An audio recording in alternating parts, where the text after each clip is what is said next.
బక్రీద్ సందర్భంగా లక్షలాది గోవులను చంపుతున్నారని ఎమ్మెల్యే రాజాసింగ్ ఆవేదన వ్యక్తం చేశారు.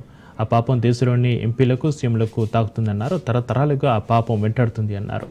గోవధ నిషేధం బిల్లుకు పార్లమెంట్లో ఎందుకు ప్రవేశపెట్టలేదని ఆయన ప్రశ్నించారు. గతంలో ప్రైవేటు బిల్లు వేసినా ఎందుకు మద్దతు ఇవ్వలేదన్నారు. గోమాతను కేంద్రం జాతీయ పశువుగా ప్రకటించాలన్నారు. అందుకు పార్లమెంట్లో బిల్లు పెట్టాలని డిమాండ్ చేశారు ఎమ్మెల్యే రాజాసింగ్.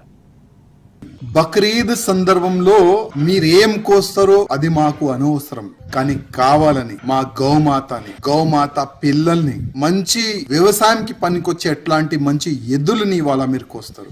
అది చాలా పెద్ద నేరం, అది పెద్ద పాపం కూడా. ఆవులని సంపే పాపం, ఎవరు ఆవులని సంపుతారు కదా వాళ్ళకి ఎంత పాపం తలుగుతుంది అంతే పాపం ఇవాళ యావత్ భారతదేశంలో ఉన్న ప్రతి ఒక్క ఎంపీ పైన కూడా ఆ పాపం తలుగుతుంది, వాళ్ళ కుటుంబ సభ్యులు కూడా తలుగుతుంది. తరాలు ఆ పాపం మీకే ఫాలో చేస్తుంది. ఎవరికైనా మీరు ఫాలో చేస్తారు కదా, ఆ పండితులకి మీరు ఒక్కసారి కనుక్కోండి. ఎందుకంటే గోవధ నిషేధం కావాలి అని పార్లమెంట్ లో ఎందుకు బిల్ పెడతలేదు? ఒకవేళ గతంలో కొంతమంది ప్రైవేట్ బిల్ వేసిన సమయంలో ఎందుకు మీరు సపోర్ట్ చేయలేదు?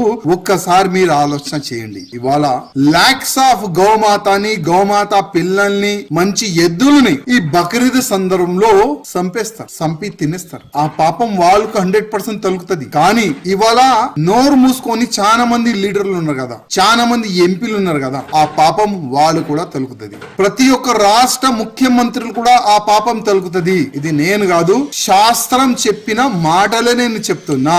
అందుకోసం ఇట్లాంటి పాపానికి భాగస్వామ్యం కాకూడదు. అందుకోసం వచ్చే పార్లమెంట్ లో గో హత్య నిషేధం పైన గోమాతని రాష్ట్ర మాత చేయాలి, జాతి పశువుగా ప్రకటించాలని దాని గురించి ఒక బిల్ మీరు పెట్టాలి. ఆ బిల్ కి ప్రతి ఒక్క ఎంపీ సపోర్ట్ చేయాలని నేను ప్రతి ఒక్క పార్లమెంటు సభ్యులకి నేను మరీ రిక్వెస్ట్ చేస్తున్నాను.